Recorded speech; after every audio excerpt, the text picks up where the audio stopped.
While promoting her album Hard Bargain, Emmylou Harris appeared on the Tavis Smiley Show on 4/20/2011. There was none of that 420 talk here. In fact, Emmylou started off talking about obviously her passion. She didn't talk about her album that she was promoting. She talked about her backyard no-kill dog shelter. She obviously was very, very passionate about that. I'm going to take this moment to expose you folks to someone else who's passionate about the same thing, has at his house a no-kill rescue mission. It focuses mostly on German Shepherds, but I've seen other breeds there as well. His name's Tom Van Cleef, and he's around Columbus, Ohio. So if you guys want to support a no-kill dog shelter, because Emmylou Harris would be happy that you did, please do.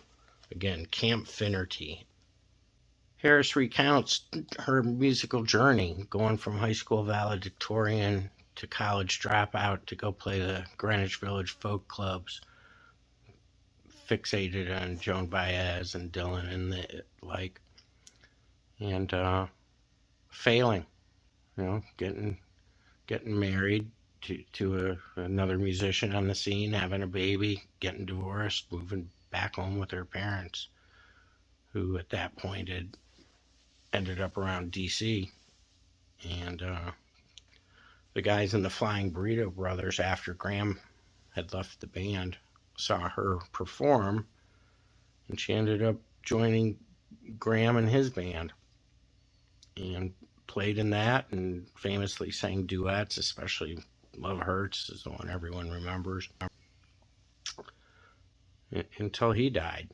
And then members of that group became the hot band, many of them, and Emmylou Harris became her own artist, and she carried on Graham's cosmic American music ethic and the canon of country rock within country. Everyone's all wound up about Dolly Parton saying I don't belong in the Hall of Fame. I'm willing to bet Emmylou Harris would rightfully accept her induction.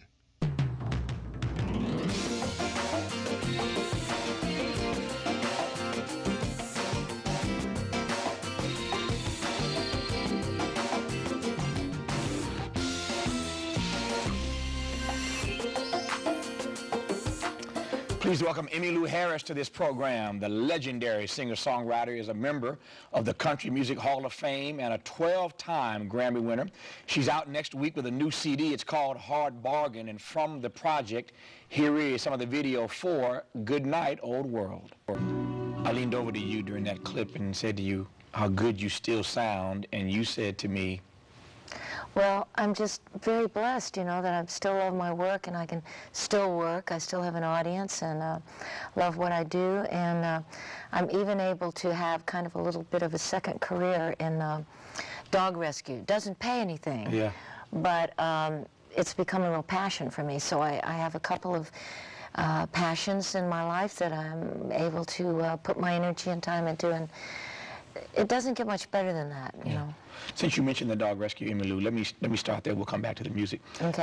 When you said it is a passion of yours, tell me specifically what you're doing, and to your point, since it doesn't pay, why you're so passionate about it. Well, basically, I have a very small rescue in my backyard in Nashville, Tennessee, and we rescue a small number of dogs, mainly from Metro Animal Control, and those animal control they have a very limited time before an animal is put down, just because no one comes to claim it or to adopt it. So we try to rescue a few of those dogs and keep them until they find what they call forever homes. Yeah.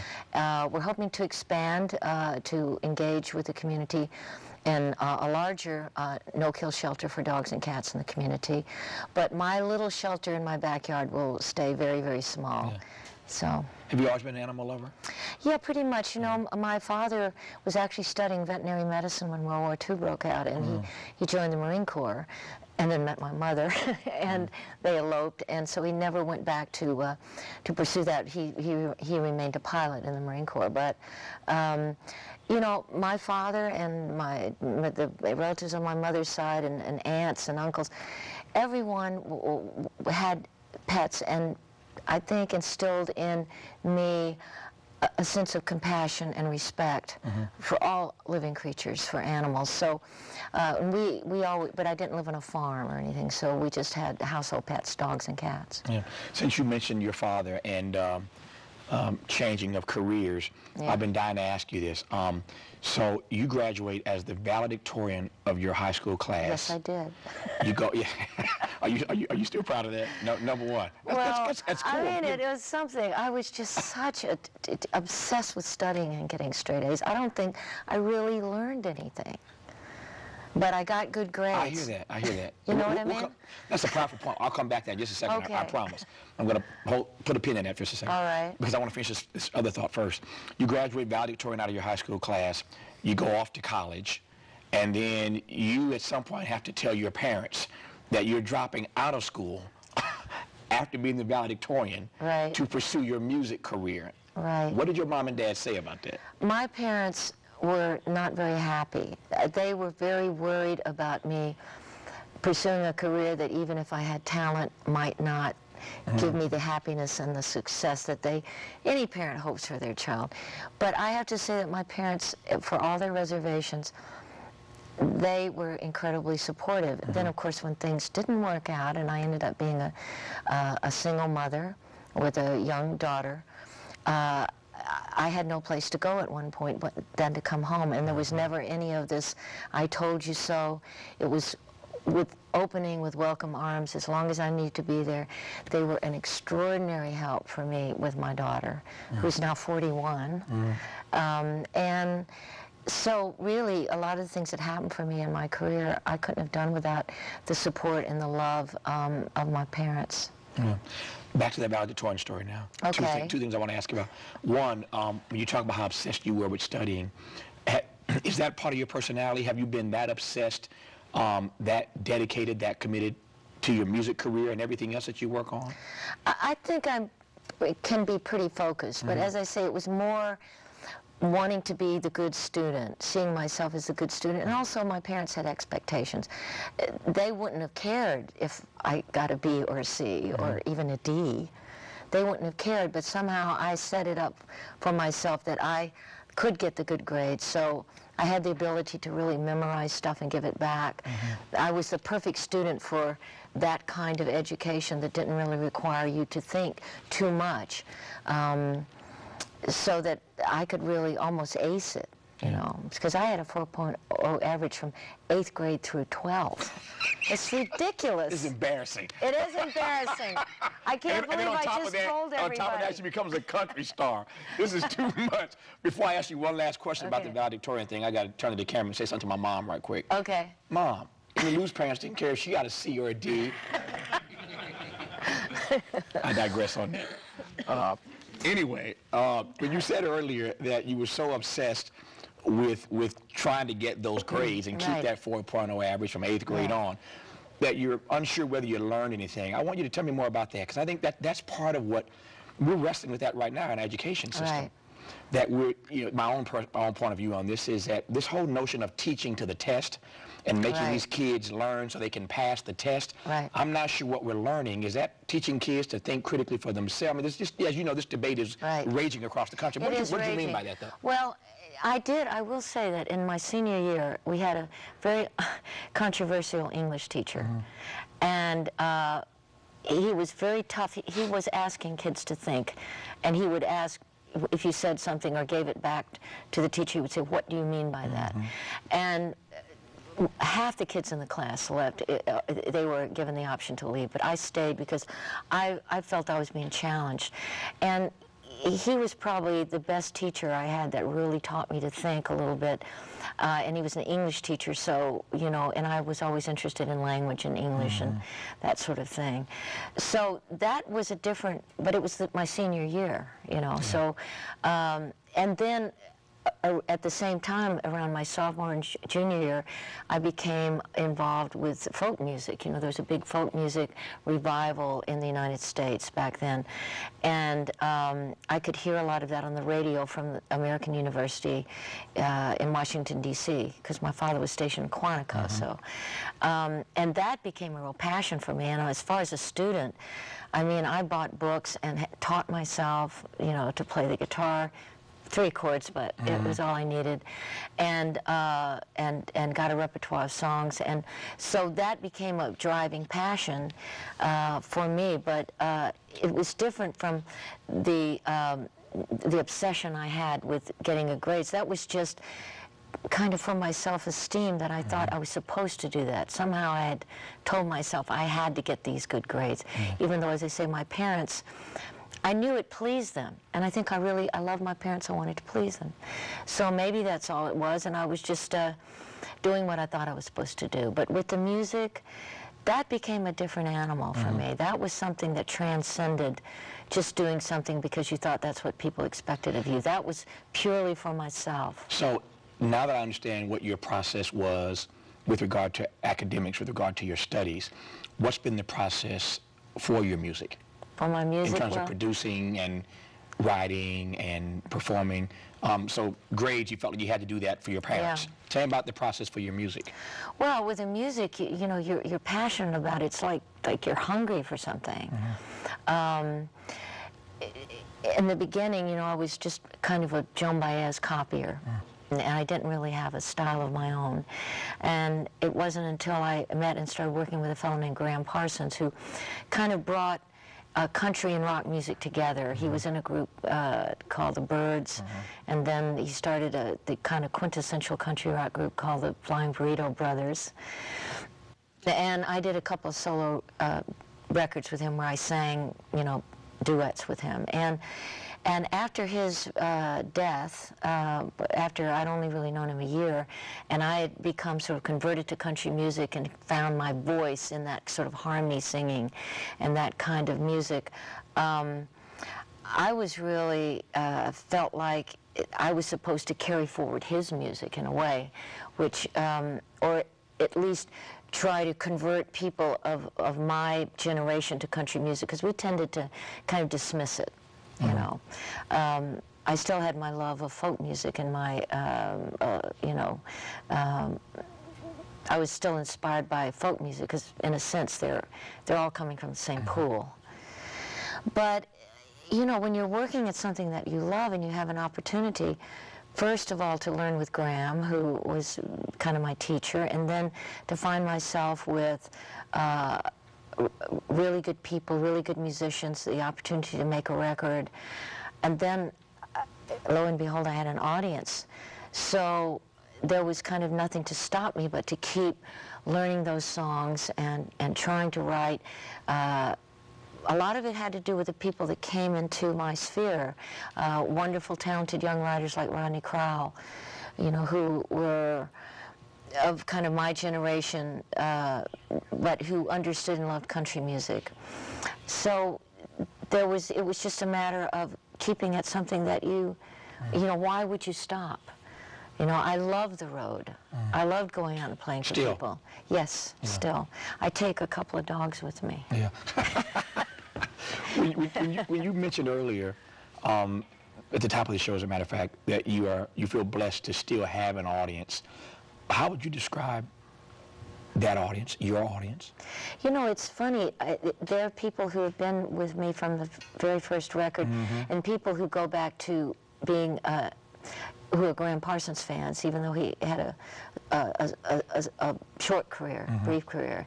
It was mighty. You know, he was very influential and affected a lot of people.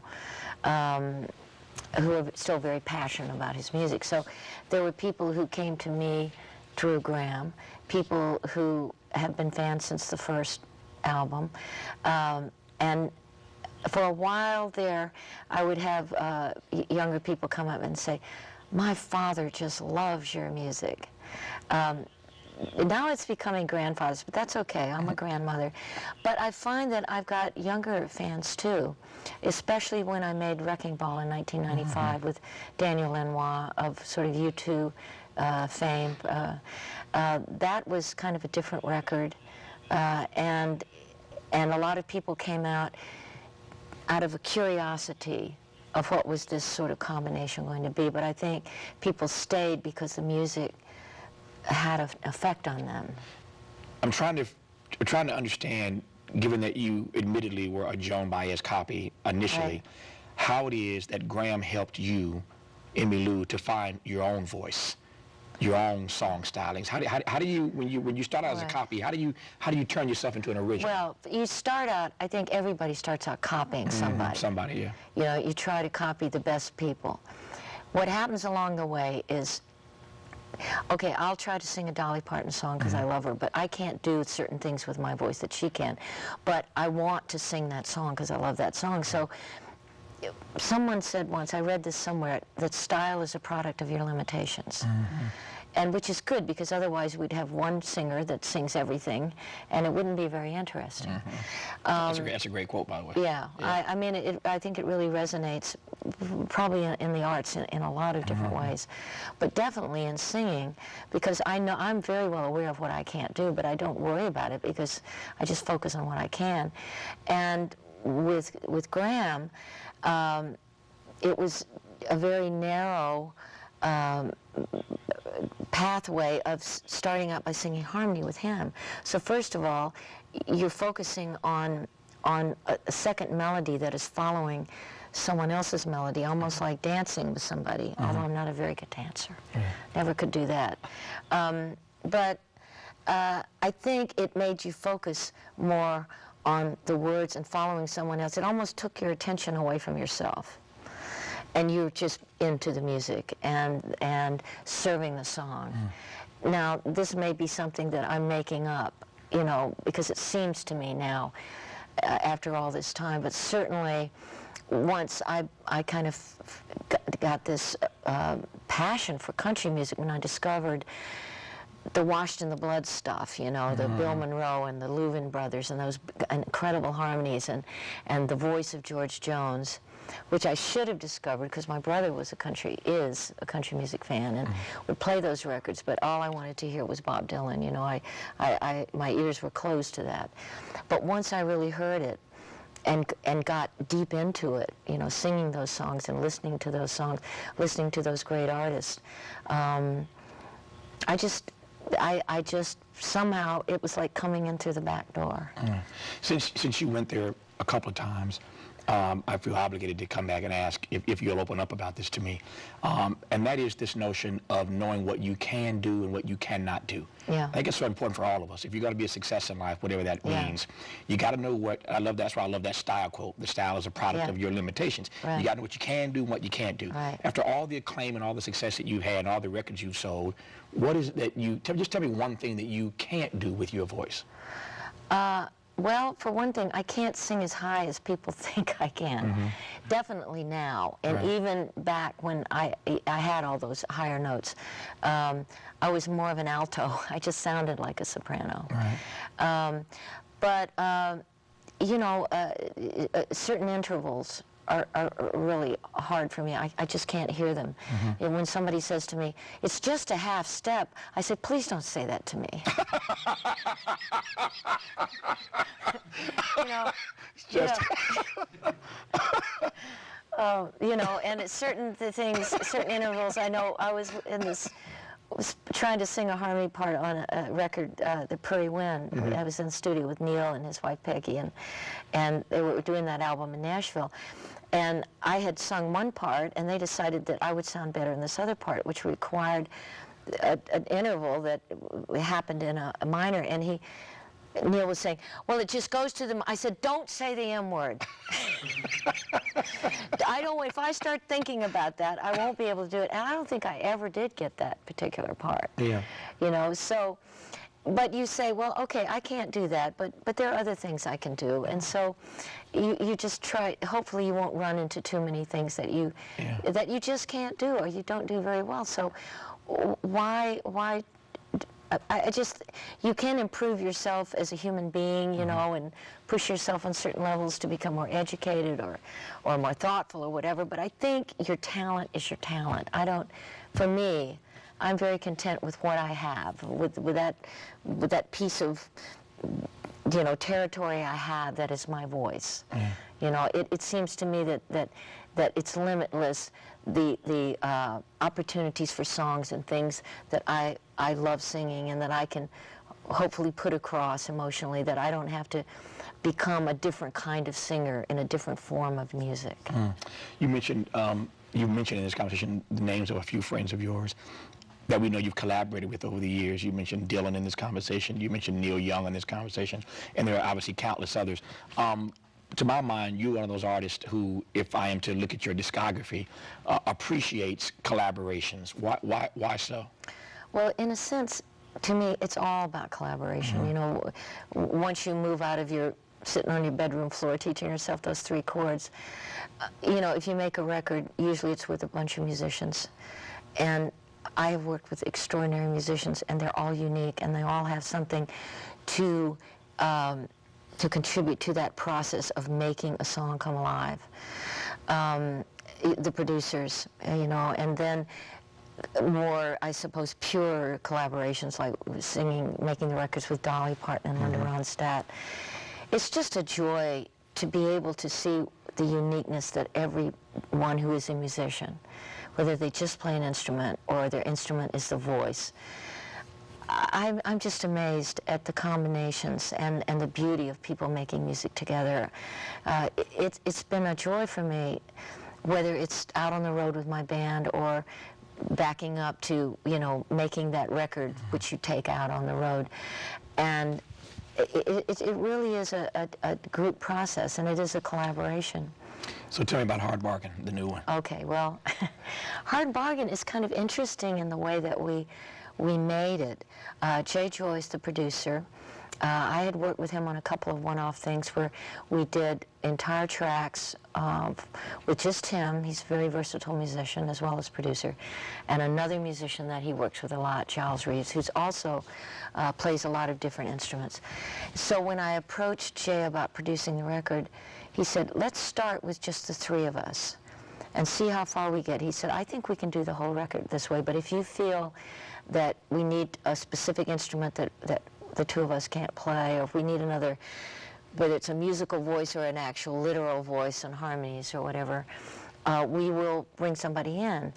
But we did the whole record with just the 3 of us. In 30 days.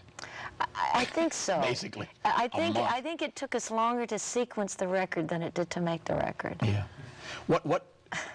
That's funny on the one hand. On the other hand, I think there's something there. What does that mean at this point in your career, that it takes you longer to sequence a record than to get the good stuff out? Well, you've got to understand that every record is different. I don't think that I've all of a sudden got to a point in my career where I can make a record in 30 days. I think that it had to do with Jay, the way he likes to work. He knew the songs. Every time I got a song and we knew what we wanted to record, you know, he had just a guitar and vocal, so he could study up on it. I mean, I'm assuming this is how he works, but he was certainly prepared.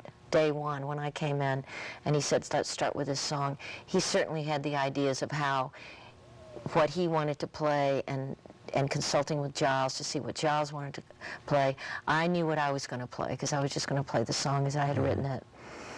And basically it was all laid out, and we just kept doing takes until we got a pretty good live vocal that we could then maybe make a little better with a few overdubs, because I like to do several passes after we finished and decided on the take. I like to sing the song 3, 4, 5, even 6 times, while the molecules are still moving in the room, you know, and your voice is still in that place that is really warmed up, and you feel like you've really got a hold on the song. I got 45 seconds left.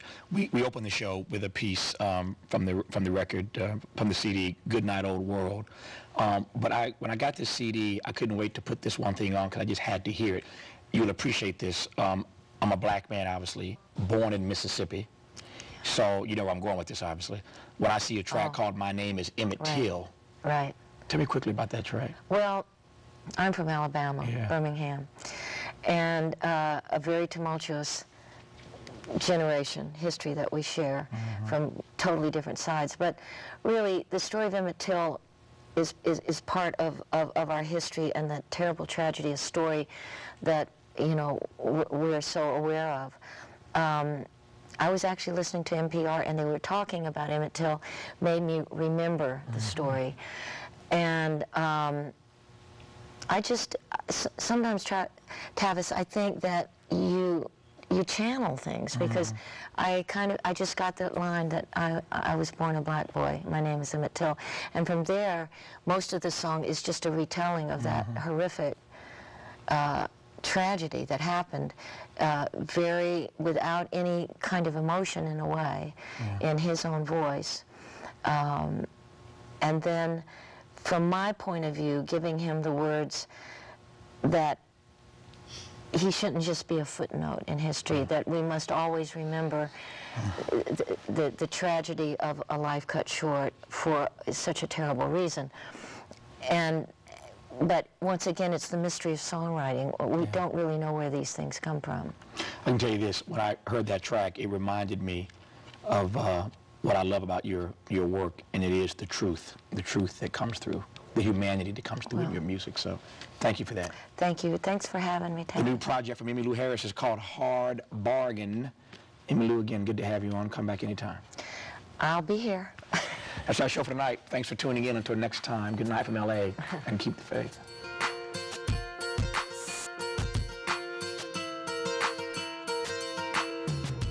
For more information on today's show, visit Tavis Smiley at pbs.org. Hi, I'm Tavis Smiley. Join me next time with groundbreaking surgeon Dr. Augustus White on how bias leads to healthcare inequities. That's next time. We'll see you then. All I know is his name is James, and he needs extra help with his reading. I'm James. Yes. To everyone making a difference, Thank you. you help us all live better. Nationwide Insurance supports Tavis Smiley. With every question and every answer, Nationwide Insurance is proud to join Tavis in working to improve financial literacy and remove obstacles to economic empowerment one conversation at a time. Nationwide is on your side. And by contributions to your PBS station from viewers like you. Thank you.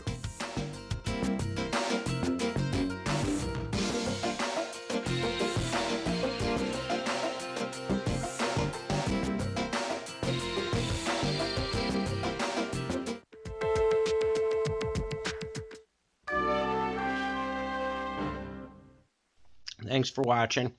If you like what you see, please support the channel. Please subscribe or come back and watch some videos. You know, open the messages of what you're looking to see. I've got about 8,000 tapes here. Well, most of them not even digitized, so we got a lot of work ahead of us.